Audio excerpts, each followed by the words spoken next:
Hello, guys, and welcome back to the FPL Duo. We are back for another stream. This is the team selection video for Gameweek 38. It is the final game week of the season. So it's been a long season, but yeah, looking forward to the final week and getting in our final ranks and seeing how we get on. But yeah, how you doing, Jordan? How's your week been so far? Yeah, it's been good so far, and yeah, it's a bit emotional. Last team selection for obviously this season to obviously 23 to 24, and yeah, finals team selection we'll do for this this season. Yeah, it's going to be an interesting one we do. Obviously, we're looking back. Obviously, another Gameweek 37. A lot to obviously discuss with that also moving forward. Yeah, we'll discuss Gameweek 37 and see, how we've done, because it was a bit of wasn't a great week, in the end. Kind of regret a few things, mainly taking the hits, but we'll come on to my team. So, first up in goal, I do have Petrovic, who ended up getting 3 points.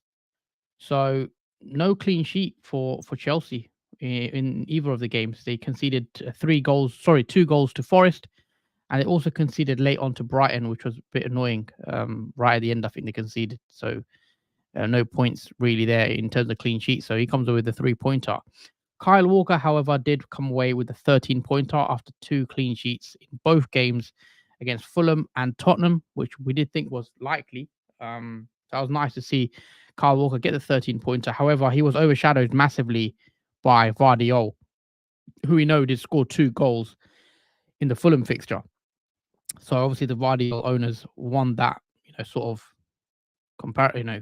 debate. I did wish I went with Guardiola, but he's one of those. Pedro Porro, however, did score against obviously Burnley, comes away with a 10-pointer, which was nice. Dan Burn didn't get anything, which was a bit of a downer. I think he only got 3 points in the end. I don't know if it's 4 there, but he actually got 3, I believe, as far as I'm aware. He got 1 point against Man United and then 2 against Brighton. So yeah, nothing really to shout about there. In terms of midfielder, again, he wasn't great. Son blanked in both the games. He also missed a 1-on-1, which Arsenal fans will probably, if they look at that, they probably were 2 foot in the TV, as Jamie Carragher said. But yeah, he comes with both blanks in both the games, so nothing really to shout about with Son. Palmer, however, carries on his streak. He got a goal, I think, against Forest. Sorry, he got an assist against Forest, and he got a goal against Brighton and a bonus point. So he comes away with 14-pointer.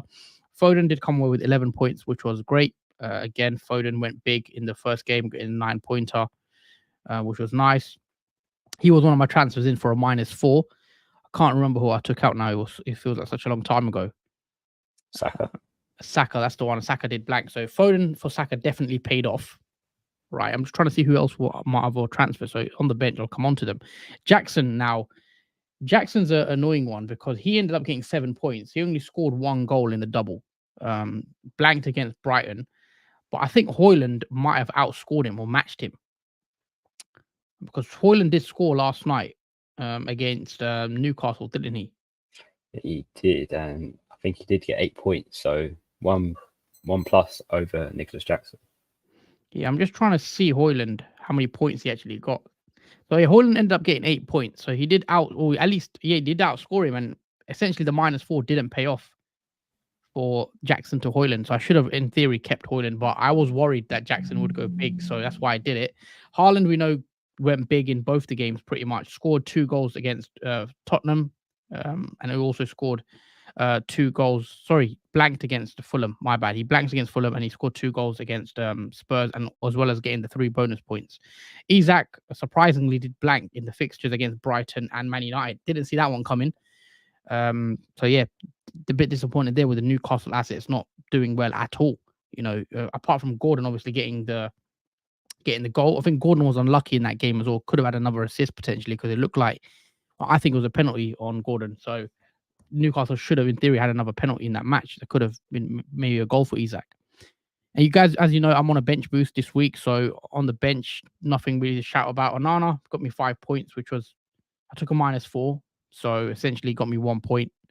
So that goal he sort of transfer did pay off. Bruno Fernandes was an annoying one because he didn't play against Arsenal in the first fixture.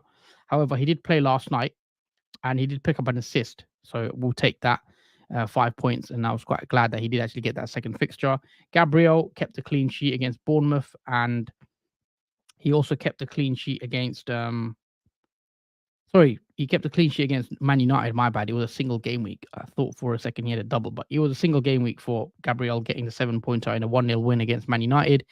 And then Romero was the disappointing one, getting 0 points against Man City and then getting 2 points against Burnley, who was one of my transfers in for Gusto.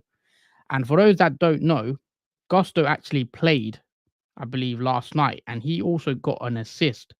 I'm just going to have a look because I remember I did do the Gusto move, and yeah, Gusto got a 12-pointer against Brighton, which I was very, very disappointed about because overall he got 13 points and Romero got 2, and that was my transfer in Romero for Gusto. And just so people are aware, Gusto played 68 minutes yesterday, so he got the clean sheet point. So if you had Gusto, he went off before Chelsea conceded, which was clutch if you had him.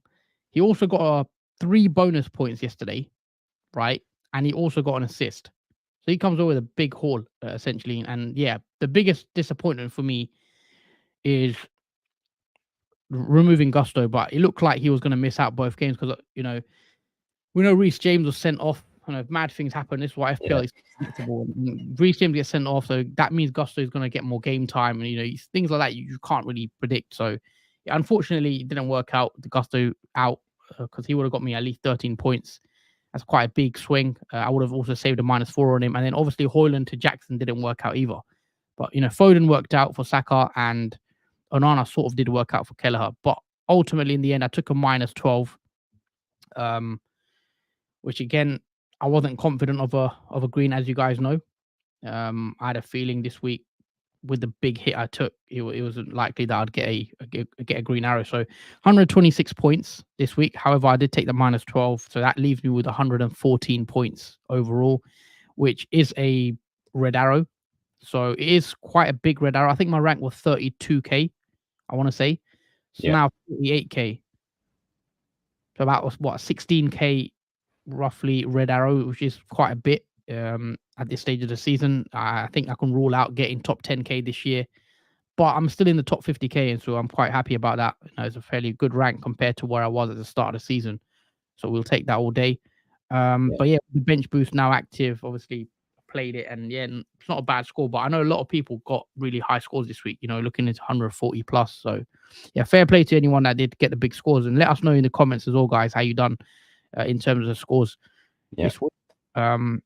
But yeah, Jordan, moving on to your team, your double Gameweek 37. Obviously, talk us through how it went because obviously you took a -12 this week as well. Yeah, I took a -12 as well. Obviously, let's start off the goalkeeper because I think this is obviously the -12 I took. So I brought in Edison. He comes away with 13 points. Massive, obviously, pointage from him. Bit of a shame. Well, fortunate he did come off in that last, obviously, fixture. Sorry, let me just get the information up on Edison so I know. So yeah, he did play about 68 minutes in that second fixture against Tottenham. He had to come off because of concussion. He did look a bit, obviously, dreamy during that fixture after a collision. But yeah, he got clean sheets in both matches, and he also got a save point in that Tottenham game, which he finished off on 13 points. So I was quite happy with that in terms of the -12. That kind of evens Stevens it a bit. But yeah, he is red flag now, so that kind of is the bad bit about it. But yeah, nice return from obviously Edison. Moving to defense, Dunk, no clean sheet for him in either games, and I think he came off in obviously the Chelsea game injured, and he's probably not going to play in the last game of this season. But he leaves with 2 points. Reguilon, same thing, no clean sheet for him. Bournemouth did score, so only 2 points. Gabriel, on the other hand, he keeps the clean sheet and gets a bonus one on top of that, finishing on 7. Moving on to the midfield 5, Gordon, he gets 8 points. He scored a goal against Man United, blanked in the first fixture against Brighton. He also got a yellow card, but manages to finish on 8 points, which isn't so bad. Now, De Bruyne, obviously finishes on 24.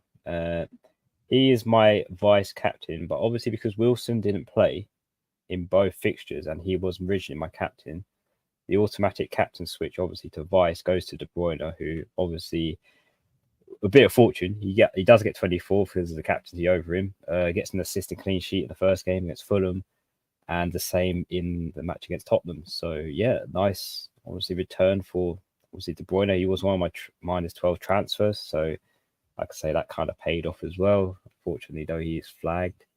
We'll have to wait and see what happens with him. Moving on to Palmer, nice double haul from him again, getting the assist, -1 first game, scoring the goal, getting the -1 in the second game, finishing on 14 points, going strong. Son, on the other hand, blanks in both fixtures, which I say isn't a surprise to many. He did have a good chance against Tottenham to score 1-1, but it was saved by Edison. So yeah, I think frustration for those who Son owners, because I had a feeling he would blank in both fixtures.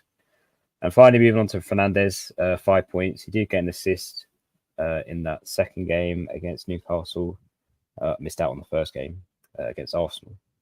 And finally, up front, we've got Højlund, who obviously that we spoke about, got his 8 points, scoring the goal against Newcastle, and rewarded with the -1 point on top of that. So he gets a nice 8-pointer. So that kind of paid off, keeping hold of Højlund. And finally, Isaac, who blanks in both fixtures, only get the 4 points. In terms of the bench boost, it's not too bad. I mean, it could be better. Area finishes at 2 points. Obviously, Luton scored against West Ham. Wilson obviously finishes on 0 because he didn't play due to illness. Brantford did manage to get a clean sheet, which was the high point of my bench boost on 6 points. And Doughty gets an attacker return, which it felt like he hasn't had one in ages, getting that assist against West Ham. But he also conceded some goals, so a point was taken off. But he finishes on 4. But overall, in terms of the -12, it's not so bad. I mean, it could be worse. I think I'm just going to check my original rank because it has been a while now. But my old rank was sitting around 204k. So it is a dip again because I think it is due to Haaland's scoring in that second fixture, which has taken my red arrow further to 313k. So it's about 108k red arrow for me. So yeah, not great. Find it hard to obviously reach the green arrows again, but positive thinking going ahead in the final game week. I finished on 103 points though, so I am happy I broke my first 100 plus in a game week, despite the -12 that I did take for it. But yeah, obviously I played the last chip, which was the bench boost as well. But we move on to the final game week 38. Yeah, let's pull up our boss teams for game week 38 and show you how we're lining up one more time for this season. So let me show you guys my team. So there you go, guys. Hopefully you can see that. Actually, let's change the layout. There you go. Bear with me for a sec, guys, while I just zoom in. So this is what my team looks like currently. I've got a bit of a benching headache. I don't know who to bench this week.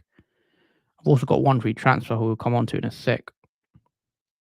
So in goal, I've got Petrovic, who's got Bournemouth at home. I think it's a good fixture for Chelsea. Chelsea look like they're going to get Europa League now, which is decent because they didn't look like at one point they'd finish in the Europa League spots. In the back three, I am playing Kyle Walker, home fixture against West Ham, where they could win the league. So we'll see what happens in that one. I've got Pedro Porro, who's got Sheffield away. Again, Spurs can't really get top 4 anymore. That's official. They can't. They will finish in the Europa League, so we'll see what happens final day. But here's Sheffield. It's a nice fixture. Gabriel's got Everton at home, and a slim chance if Arsenal can win the league still. They need Man City to drop off, but should expect a clean sheet at home there. In the midfield, I've got Son, Fernandez, Palmer, and Foden. So pretty decent looking midfield. They've all got pretty good fixtures. Not sure about playing Fernandez. I could play Gordon, who's on the bench, but Gordon is currently flagged, so we'll have to wait and see what the situation is with Gordon, because I could also transfer him out potentially. In the midfield, front three, I should say, I've got Nicholas Jackson, who's got Bournemouth at home. I think it's a good fixture for Nicholas Jackson. Chelsea being at home, I think they'll want to go out on the high, sort of get a win and secure those Europa spots. Haaland's got West Ham at home again. Man City need to win the league. Haaland captain for me as of now. I don't think I'll change it. I think he's the best option this week, and I'm quite happy with my rank. So I'll probably just play it safe and stick it on Haaland. And then Isak to complete the front three. He's got Brentford away.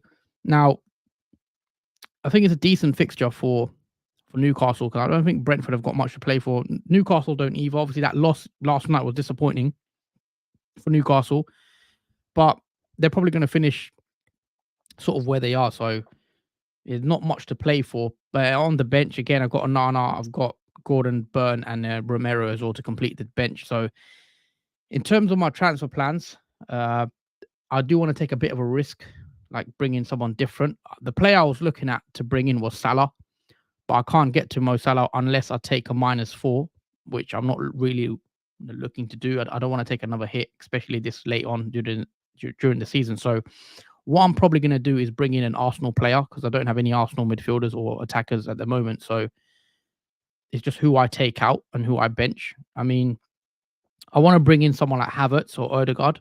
I just don't know which one yet, and I don't know for who. So, Jordan, looking at my team, obviously, if it was to bring in, let's say, Havertz, who are you dropping out from this team to fund it, and who would you bench essentially? I'd probably drop Son, if I'm honest. Even though you have Sheffield United away, I just think I sort of see another blank coming to Spurs' way, and I think in that double game week, he should have scored. I think he definitely should have scored. So even though he has a nice fixture, I still think he's worthy of a transfer out, in my opinion, just because of his form. It hasn't been impressive, and his chances he's created haven't been that great either for Spurs. And yeah, I think he'd be a candidate for the transfer. I mean, that's interesting, because obviously with Son, I think I'm just going to keep him because the fixture's just sort of hard to ignore. I know he hasn't scored since, well, he scored against Liverpool in Gameweek 36, but before that, he did score. To be fair, he did score against Arsenal. I know it was a penalty against Arsenal, and against Liverpool he scored. But before that, it was Gameweek 30 against Luton. So he's not had many returns recently. Obviously, he missed that big chance in the Arsenal game. But I think I'm tempted to just keep him, because I just think the fixture is great. Is Sheffield is already relegated, and it could be a big score. The one I'm actually looking at taking out is actually, I'm tempted to actually take out Gordon and then just do Isak on the bench. So the two players I'm looking at benching is Isak or Bruno Fernandes, one of them. Now, it's probably going to be Bruno who I bench, but I'm looking at bringing in Havertz or Odegaard for Bruno, because obviously I expect Havertz and Odegaard to be involved in the Everton fixture, because they're going for the league, small chance, but they will need to win. So yeah, that's what I'm looking at the moment. Maybe Gordon out and I bench Bruno, which I don't really want to bench, but I don't want to bench Palmer. I don't want to bench Isak. I don't think it's a tight one between Fernandes or Isak who I bench, but at the moment I'm siding towards Bruno. So let me see how it would look. So if I go to my transfers page, let's say I take out Bruno, and then I bring in, let's say it's Havertz. Leaves me with enough money in the bank, and that's for a free transfer as well. So yeah, that's what I'm looking at, guys. And then I'll bench. I'll probably bench obviously Gordon, because I don't want to. I probably wouldn't want to have Bruno on the bench just in case he gets a haul, and then I've benched a massive score. So that's what I'll probably do. Yeah, in terms of hits, I don't want to do it. I just think I took a -12 this week, so I'm gonna just play it safe and try consolidate my rank, which I'm at 48k. I want to stay inside the top 50k at least, going into the final game week. But yeah, that's the plan, Jordan. What about yourself? What's your team looking like? Just read us out the 11, and then transfer plans as well. Are you taking another hit this week? Yeah, just bear with me because I accidentally closed my team. But yeah, no worries. I should read a comment out. We got a comment here. I have a good team for Gameweek 38. Wasn't planning a transfer, but now KDB and Gordon are flagged, so not sure what to do. Already have Palmer, Son, Havertz. Wasn't planning it. Yeah, you have to make your transfer. because obviously this is the last game week, so you might as well essentially make a move because you're not going to get any more left to do it. So if you've got 2 free transfers, even definitely use them. I think an Arsenal player, NH1999, or if you can get to Mo Salah, I think Mo Salah against Wolves final day at Anfield could be a really nice transfer in. But I like Odegaard and Havertz and even Saka. Definitely, I think you should have an Arsenal midfielder in there. Okay. Your team up. Yeah, the team is set and Okay, ready, cool. guys, now. So here it is for Gameweek 38, the final. Whoa, you got a hell of flags. Yeah, it doesn't look as bad as it obviously as it looks, but yeah, in goal, obviously we got Areola, who has Man City away. Not the ideal fixture you'd want, because obviously Edison is now out of the season due to injury, so he won't play in the final game week. That is confirmed. But yeah, it's a tough fixture. If West Ham could pull out something out of the bag, that would be very grateful. But lining up in the back three, we've got Reguilon. He's got Newcastle at home. I think, yeah, Reguilon, he's low owned. I like his attacking threat. Home fixture for Brentford. Not much to play for them, obviously, but I think they want to go out on the bang and the win as well for the team. So I'll happily play him just in case he can get a clean sheet and maybe an attack return on top of that would be massive for my rank at the stage of the season. Moving on to Gabriel, he is obviously next to him. He's got Everton at home, and Arsenal are obviously going to go for this final game just to push it out the boat, just in the hopes that Man City either drew or lose to obviously West Ham. So I can see a win for Arsenal and hopefully a clean sheet to follow that. Moving on to the next player, that is Dunk. Obviously, he's currently flagged. He's got Man United at home. Obviously, he's rumoured to be not fit for that Man United fixture, so potentially he will be out for the rest of the season, obviously, because of the last game week and all. So, yeah, he's partly in my transfer plans if you're wondering why he's in the starting 11. But moving on to the midfield 4, so we've got Son, who has Sheffield United away. Now, you would think this is a nice fixture for Spurs in terms of where they are in the table, and obviously Sheffield United are automatically now relegated from the Premier League now. So there's no real, obviously, reason for me to take out Son just to see what he does. Maybe hopeful he can get some goals behind him in that game, but yeah, we have to wait and see. De Bruyne, he's also another flag.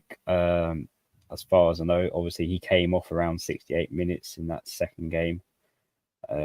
But yeah, I think we have to wait and see with De Bruyne whether he plays in that West Ham away fixture. But there is hopes he possibly can make it and be fit for that game.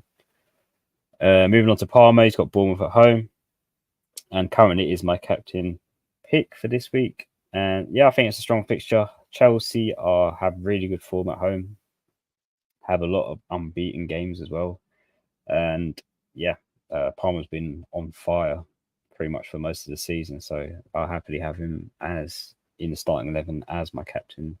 On top of that, finally, Gordon, again, he's another injury issue. He did say himself he felt really sore after the game, so I'm hoping it's nothing too serious for him, but I will be keeping an eye on that. He does have Brentford away, so in the high hopes he does make it for that fixture, that would be great. Moving on to the front three, so we've got Hoyland, who has Brighton away. It did give me some hope, obviously, from Hoyland scoring in double game at 37. Maybe he's found his shooting boots a bit late on in the season, but hopefully he can show that against Brighton in the last fixture, even though Man United haven't really got anything to play for anymore, but it would be nice for them to go off on the win. Next, we've got Isak, who's got Brentford away. So again, even though he blanked in double game week, he's still a nice option to go for, because again, Isak's had a nice season, scoring a lot of goals, and he's always been a goal threat against any team that he faces. So yeah, I am happy to play him. Alongside him, though, is Wilson, who's currently flagged as well. Same fixture. The reason why Wilson missed that double game at 37 was due to illness. So it turns out he was too ill to obviously play both games, and the manager has said that he will be available for that Brentford away fixture. So that's good and bad at the same time because I kind of wanted him to play in the double, but it's nice to have him in the final game at 38 if he is to obviously start in that 11. He could possibly be benched, but I'm hopeful that he actually gets some minutes in that game and obviously gets a goal for me as I did bring him in. But on the bench quickly, obviously we've spoken about Edison. We've got Bruno Fernandes, who's got Brighton away. I think this is just cover, and I'm back up just in case of any of those flags that you see on the screen makes out that any of those could not possibly play. I mean, Bruno Fernandes is a nice substitute to come on to the pitch, so yeah, he's a nice cover there. Brentford's got Arsenal away. Again, it's obviously going to be a tough fixture, and I don't see a clean sheet there. And followed by Doughty, who's got Fulham at home. So, as we know, Luton are pretty much relegated now. There's no way they can actually get out of relegation unless they score a lot of goals and turn their goal difference around. But that's not going to happen. So there isn't really much for obviously Doughty or Brentford really to play for in the last game week. So I don't really see a clean sheet for either of them. So in terms of the plans this week, I have one transfer with 3.4 million in the bank. And despite the many flags on my team, I am just going to take one free transfer for this week. I'm not going to take a hit, even though my team may look like it will need a hit. I'm just hoping that obviously some of these are not serious, and only one of them really is, and that is Lewis Dunk. So he is going to be my transfer out. So I will be taking Lewis Dunk out. It's not the most exciting transfer, obviously, to take out a defender, but the player I'm going to bring in, which is, I feel like this is a good move, is Ben White. So for the final game of this season, I will be going with double Arsenal defence. He has Everton at home, but he has shown attacking threat this season, as well as Arsenal keeping the most clean sheets as well. I am hopeful that if obviously Arsenal can keep a clean sheet against them, as well as Ben White getting an attacker return in that, maybe an assist or somewhat there, that will be a nice ending to my obviously season, and hopefully that does push me to a green arrow. Fingers crossed. It does leave me 2.5 million in the bank with obviously 0 transfers, and I will be playing a 3-4-3 formation. Ariel is most likely not going to keep a clean sheet, but I'll play him anyway. I was thinking of doing a goalkeeper transfer, but I felt like that's not worth it. What I was gonna say, that's interesting. Can you afford to get to Trent instead of White? I did look at Trent, and I think I can get to Trent, but I don't know if it's I would really rather worth go with Trent. I think it's more exciting. I think because you're chasing so much, I think defensive transfer is more. It's not really aggressive if you want to still looking to get a green. I would rather get in an attacker, or you've got no Arsenal players in the attack. I know you've got double. You might go double, but an Odegaard, a Havertz, a Saka, which is they're sort of low owned. Even a Trent or a Salah, if you can get to them. Like if you can go KDB to Salah, and maybe captain Salah or something like that, just to get back into the, I don't know, if you're still aiming to get about 250, 200k, whatever the case may be. But yeah, I definitely think you should go for an attacking player maybe than a defensive player. Yeah, I was looking at Trent before this stream, and yeah, he possibly could be a replacement defender pick that I go for. I can afford him as well. At least with 0.2 million, so yeah, I can just about afford Trent if I do bring him in. But yeah, it is looking like obviously a defender transfer though, rather than a midfield one. But it might change obviously if I hear news on De Bruyne or Gordon, then it could swing to Salah possibly. Because you can even play Bruno. You can actually play Bruno, play a 5-man midfield possibly, and then bench, I don't know, Wilson if he's flagged, because I wouldn't trust Wilson because he's always sort of, we hear that he's going to be fit and then he never plays. So yeah, I guess we're waiting for the team news. I think there should be, the press conference is probably tomorrow, isn't it? For the fixtures. I mean, we won't get any early team news, unfortunately, because all the games are at 4 o'clock. So there's no early game. So yeah, we just have to see that press conference of what my plans might change. Obviously, come near the deadline stream, but yeah. Yeah, so obviously Colm's comment obviously about Liverpool assets, assuming Salah, Trent, we expect Liverpool to, you know, sort of Klopp's last game, maybe put on a bit of a show. and it might be like an open game with a lot of goals potentially. So yeah, I think Liverpool assets like Trent and Salah could be really good this game week. I also think Arsenal assets as well with their fixture. They have Everton at home. John Tao, last game week of the season. What a journey it's been. Yeah, what a journey. Yeah. Long season, but yeah, we're going to be back to do it all again next season, guys. So make sure you are subscribed. Make sure you do like the stream as well if you are enjoying the content. Can you guys help me with my team? I got 2 free transfers. Yeah, drop it in the comments below. Just drop us at your bench as well, and we'll see what we can do. But yeah, that's what I personally would be doing with your team. I think maybe Liverpool asset or an Arsenal asset, but White could be interesting. It's just the likelihood of them scoring isn't as high. Yeah. I mean, it was between a Liverpool asset and Arsenal, and I was switching between both of them, seeing what the upside was. And now that obviously you've mentioned it in the chat as well, maybe I'm looking to go for a Liverpool player. Or you can still go for an Arsenal player, but maybe like an attacking player that's going to score goals. Obviously, with White, yeah, you get the clean sheet possibly. I feel like it's lower upside going for a defender final week, but see how it goes.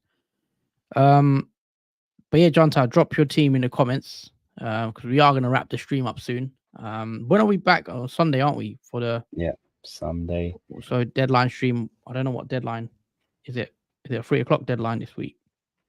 No, it's at 2:30, so it'll be a 1:30 deadline. Yeah, okay, yeah, 2:30 deadline. So we'll be streaming from 1:30 on Sunday. So make sure you guys tune in for that last deadline stream of this season again, and then we'll be back again. I'm just gonna have a look around maybe 7 p.m. Sunday for the knee jerk stream where we just recap our season, like a season review, our final rank, everything like that. So it should be a good stream. You'll be chilled out. Make sure you guys join. And yeah, just go through how we finished the season off. Yes, guys, I've been in touch with the streams and have finally broken into the top 1 mil, says Munib as well. Congrats for breaking into the top 1 mil, and thank you for supporting us throughout the season as well. So you've been in a lot of our streams, so yeah, appreciate it. Petrovic, Gabriel, Saliba, Porro, Foden, Palmer, Bruno, Son, Isaac, Haaland, Jackson, with Edison, Gordon, Burn, Richards, plus 2 free transfers. I would be doing. I think I would try bring in a Liverpool asset. I just think Liverpool might score quite a few goals. So if you can bring Salah in, I would do Bruno to Salah,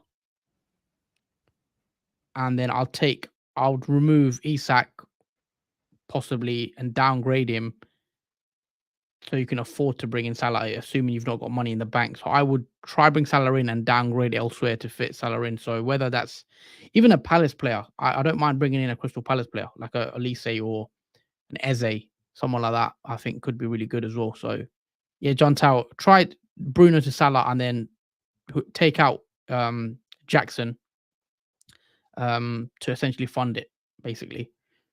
Are you going to do any Euro fantasy streams? Yeah, good question. Because obviously we know the Euros are this year, and the Euros kicks off literally in about a month, just less than a month now. We'll see how we feel. We won't rule it out because we did do a World Cup stream, I believe. Yeah.